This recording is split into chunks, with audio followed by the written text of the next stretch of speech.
नमस्कार दोस्तों, स्वागत है आप सभी लोगों का एक बार फिर से। वैसे आँख के बारे में मैं कई जानकारी बता चुका हूं और इसके बारे में वैसे विशेष रूप से कोई और परिचित बताने की जरूरत नहीं है।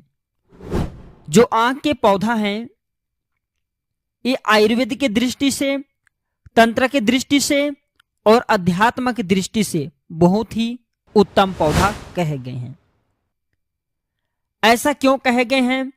क्योंकि आप में से अधिकतर लोगों को जरूर पता होगा कि जो आँख के पत्ते हैं ये हनुमान जी महाराज, भोले बाबा तथा मां नव दुर्गा को इसके पत्ते की माला चढ़ती है। दोस्तों, आँख के पौधे दिव्य एवं चमत्कारिक गुणों से, अलौकिक एवं चमत्कारिक गुणों से भरे हुए हैं। इसके जो मैं तांत्रिक प्रयोग बताऊंगा, आयुर्वेदिक प्रयोग बताऊंगा, धार्मिक प्रयोग बताऊंगा, शायद यह प्रयोग जानने के बाद कल से आप इस पौधे की पूजा करना शुरू कर देंगे। ये कोई साधारण पौधा नहीं है। और आपने जरूर देखा होगा कि मदार के जो ये आंख हम बोल रहे हैं, पौधे से मदार के नाम से कई जगह जाना जाते हैं।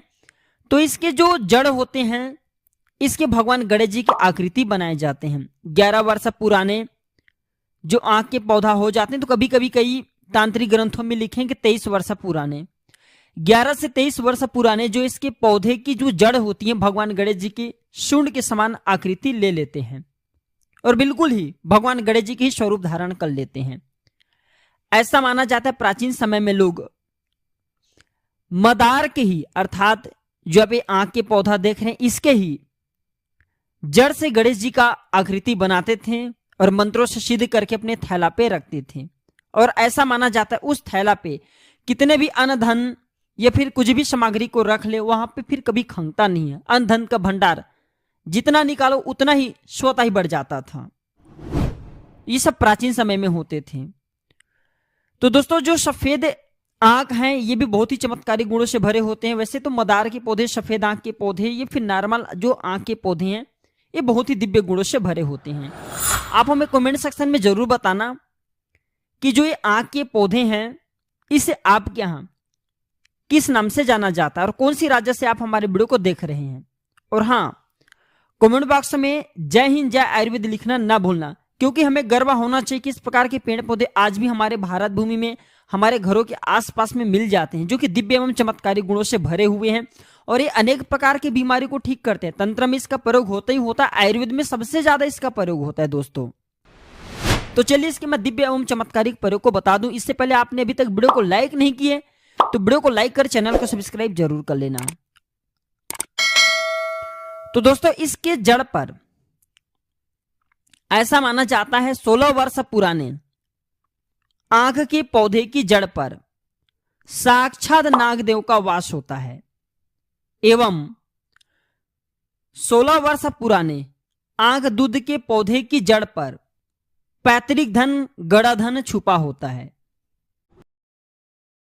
लेकिन 16 वर्ष से अत्यधिक पुराना होना चाहिए। बिल्कुल ही इसके जड़ पर गड़ाधन छिपा होता है, पुराने विषैले नाग होते हैं। दोस्तों, अगर तंत्र की दृष्टि से देखा जाए तो इसके जड़ पहनने से चारों दिशाओं से सफलता मिलती है, मान सम्मान प्रतिष्ठा की प्राप्ति होती है, धन वैभव इत्यादि स्वतः ही प्राप्त होना शुरू हो जाते हैं। इसके जड़ कब पहनना चाहिए वीडियो के आखिरी में दिन भी बताऊंगा। इसके जड़ पहनने के बाद अलौकिक शक्ति मित्र की भांति आपकी मदद करते हैं। आपको पता नहीं चलेगा, आप जहां भी जिस क्षेत्र में चले जाइए वहां पे आपको सफलता मिलेंगे। जिस क्षेत्र में कदम रखेंगे उस क्षेत्र में आपको सफलता मिलेंगे। जहां भी जाइए लोग आपके बात मानेंगे, क्योंकि अलौकिक शक्ति इसके जड़ को पहनने के बाद आपके साथ में रहने लगते हैं, जो कि मित्र की भांति आपकी मदद करते हैं। हर क्षेत्र में जहां भी जाइए आपको सफलता मिलेंगे। आयुर्वेद कहते हैं कि इसके दूध को अगर दांत दर्द हो रहे, दांत में सड़न है, वहां पे लगा दिया जाए तो भयंकर से भयंकर दांत की पीड़ा दूर हो जाती है। और अगर इसके पत्ते को थोड़ा सा इसके पत्ती के ऊपर में सरसों का तेल डाल करके थोड़ा सा आंच में पकाया जाए, थोड़ा सा आंच में इसे गर्म किया जाए और आपके शरीर के जिस हिस्से में दर्द हो रहे, जैसे जोड़े में दर्द हो रहे हैं तो जोड़े में इसे बांध दीजिए। आपके पांव में दर्द हो रहे हैं तो इसे पांव में बांध दीजिए। बिल्कुल ही 15 मिनट के भीतर में कैसा भी दर्द हो, नेचुरल तरीके से ये दर्द को खींचने का काम करते हैं। फिर आपको कोई टेबलेट या दवा खाने की जरूरत नहीं है, आयुर्वेद तरीके से बिल्कुल ये दर्द को खींचने का काम करते हैं।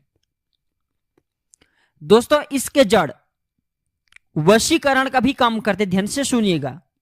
इसके जड़ को अगर घिस करके तिलक लगाया जाए और सभा में जाया जाए तो पूरे सभा के लोग आपकी वशीभूत हो जाएंगे।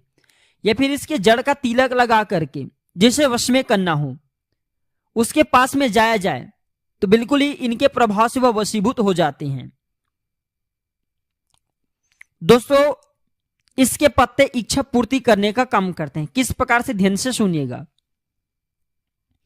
अगर इसके 11 पत्ते भगवान शंकर को चढ़ाया जाए तो भगवान शंकर भौतिक सुख प्रदान करते हैं। अगर इसके 21 पत्ते माता दुर्गा को चढ़ाया जाए, माला पिरो करके, माला बना करके, और उसमें दुम लिखा जाए तो बड़े से बड़े मनोरथ की पूर्ति होता है। इसके तीसरे पत्ते का प्रयोग जान लीजिए। मंगलवार के दिन अगर हनुमान जी को सिंदूर से राम लिखा है इसकी 11 पत्ते का माला बना करके चढ़ा दिया जाए तो भोग मोक्ष एवं सभी प्रकार के वैभव की प्राप्ति होता है। दोस्तों इसकी मैं अंतिम प्रयोग बता रहा हूं। इसके फल बहुत ही दिव्य एवं चमत्कारिक गुणों से भरे होते हैं। अब ऐसा क्यों होते हैं? क्योंकि इसके फल में कुछ ऐसे दिव्य एवं चमत्कारिक शक्तियां पाई जाती हैं। हमारे गुरु ने बताए थे कि इसके जो फल होते हैं इससे रोए निकलती हैं, अर्थात इससे रुई निकलती हैं। उस रुई से प्राचीन समय के संत महात्मा लोग दृश्य एवं अदृश्य सिद्धि को अजमाते थे, अर्थात इसके रुई से व्यक्ति अदृश्य हो जाते थे। दोस्तों इसके रुई चमत्कारिक गुणों से भरे हुए हैं। इसके रुई से आप अपने जन्मों की गरीबी को मिटा सकते हैं। जो जानकारी बता रहा हूं शायद ये जानकारी आपके जन्मों की गरीबी मिटा दे। और ये जानकारी स्पष्ट आपको कई तांत्रिक किताबों में मिलेंगे, वनस्पति शास्त्रों में बहुत ही आसानी से आपको मिल जाएंगे। तो इसके फल का, जो इसके फल सूख जाए इससे रुई निकलता है, रोए निकलता है। इसके बत्ती बना करके अगर घी के दीपक में 11 दिनों तक माता लक्ष्मी जी की तस्वीर है, माता लक्ष्मी जी की मूर्ति है, उसके सामने में जलाया जाए तो आप यकीनन मानिए केवल आपको सुबह शाम जलाना है। और माता लक्ष्मी का हो सके तो जो मंत्र जानते हो उस मंत्र को जपिए। 11 दिनों के भीतर में आपके जन्मों की गरीबी मिट जाएंगे। अचल संपत्ति की प्राप्ति होता है। अचल का मतलब होता है न समाप्त होने वाला संपत्ति, और ऐसे संपत्ति जो समाप्त नहीं होगा और आपके पीढ़ी दर पीढ़ी चलेगा। तो आप अपनी गरीबी मिटाने के लिए एवं मनोकामना पूर्ति के लिए इस पौधे के बताए गए वीडियो में जो प्रयोग है वह प्रयोग बिल्कुल ही करके देखें, आपको लाभ मिलेंगे। शायद ये छोटे से जानकारी से आपकी गरीबी भी मिट जाए। तो दोस्तों इस पौधे की जानकारी आपको कैसा लगे हमें कमेंट सेक्शन में जरूर बताइएगा। और हाँ, इस वीडियो को अपने तक सीमित मत रखने से आगे जरूर शेयर करना। आपके एक शेयर किसी की जिंदगी को संवार सकता है। वीडियो देखने के लिए धन्यवाद। नमस्कार।